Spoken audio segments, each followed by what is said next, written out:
Lepas tu ibu-ibu, ayah-ayah sekalian, anak kecil, cucu, panggillah sekejap, letak tangan atas kepala, baca surah Ar-Rahman ayat 1 hingga 4. Surah Ar-Rahman ayat 1 hingga 4. Bunyi dia macam mana? Bismillahirrahmanirrahim. Ar-Rahman, 'allamal Qur'an, khalaqal insan, 'allamahul bayan. Sadaqallahul azim. Allahu akbar. Wajib ibu-ibu bapa sekalian, malas macam mana pun, nak cepat macam mana pun, kurang-kurangnya 1 hari sekali.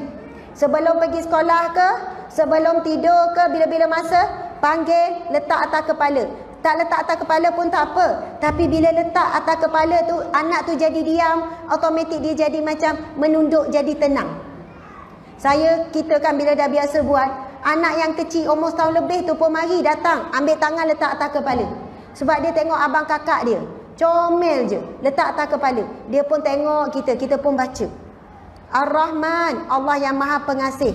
'Allamal Qur'an, yang mengajarkan Al-Quran. Ya Allah, yang mengajarkan anak cucu kita boleh pandai, sayang, cinta Al-Quran, berakhlak dengan Al-Quran adalah Allah. Kita ni hanyalah perantaraan saja. Siapa yang rasa kita yang ajar, mudah hilang Al-Quran tu. Kalau kita duduk puji-puji, saya lah yang ngajar anak tu anak semua tu pandai ngaji sebab saya. Kita tak ada ilmu, Allah yang alim bagi kita ilmu. Kita tak mampu nak ngajar anak kita kalau Allah yang hakim tak bagi kita bijak. Allah ya basit, Allah ya wasit, semua nama-nama Allah. Allah beri kita kemampuan untuk mengajarkan anak kita Al-Quran. Jadi kita tengok ayat tu tadi, Ar-Rahman, 'allamal Quran, khalaqal insan, yang menciptakan anak cucu kita ni. 'Allamahul bayan. Apa maksudnya? Yang mengajarkan anak kita mampu berkata-kata, mampu berhujah. Subhanallah, Allahu akbar.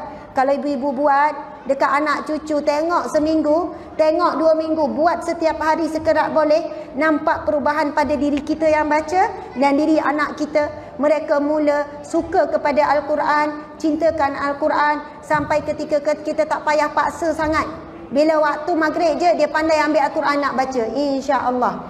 Hadis Nabi SAW, Nabi bersabda, "Iqra'ul Quran fa innahu ya'ti yaumal qiyamah syafi'an li ashabih." Bacalah Al-Quran, ia akan datang pada hari kiamat kelak pemberi syafaat kepada pembacanya, kepada sahabat Al-Quran. Hadis yang lain Nabi sebut, Al-Quran hujjatun laka au hujjatun alaika.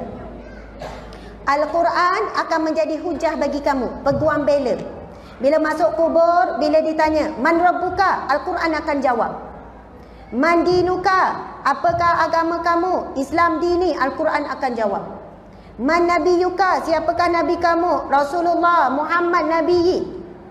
Bila tanya, "Ma kitabuka?" Al-Quran kitabi. Yang jawab adalah Al-Quran. Tapi kalau hidup kita banyak dengan telefon, agak-agak telefon boleh tolong jawab tak? Kalau hidup kita banyak tengok drama, agak-agak TV drama boleh tolong kita tak? Kalau hidup kita banyak rehat, banyak makan, banyak tidur, semua tu tak boleh membantu. Tolonglah para muslimat sekalian, saya pun selalu diingatkan, ditegur oleh suami saya. Sebab kadang tengok saya pun leka dengan telefon. Duduk jawab soalan orang, duduk like komen orang. Sampai ketika dia pun selalu ingatkan, berhentilah cari bahagia, cari ketenangan. Kalau nak tenang, nak bahagia, baca Al-Quran. Suami saya bukan ustaz, dia bidang bukan pengajian Islam lah. Tetapi tolong para lelaki sekalian, jalankan fungsi sebagai seorang lelaki, sebagai seorang bapa. Sebagaimana firman Allah sebut, "Qu anfusakum wa ahlikum nara." Pelihara diri kamu dan ahli keluarga kamu daripada api neraka Allah. Dan di sana dah ada banyak sangat cara-cara Nabi sebut, antaranya dengan jalan Al-Quran. Hadis tadi tu Nabi kata Al-Quran jadi hujah bagi kamu, au hujjatun alaika, ataupun hujah melawan kamu. Di pada masyar Al-Quran boleh jadi peguam bela kita ataupun jadi peguam untuk menentang kita. Al-Quran akan bersaksi di hadapan Allah, "Ya Allah, hamba-Mu ini tak pernah baca Al-Quran. Ya Allah, hamba-Mu ini rumah dia ada Al-Quran tapi berabuk. Ya Allah, hamba-Mu ini belajar Al-Quran tetapi tak mentadabbur. Ya Allah, hamba-Mu ini benar tabur Al-Quran, belajar Al-Quran tetapi tak beramal dengan Al-Quran."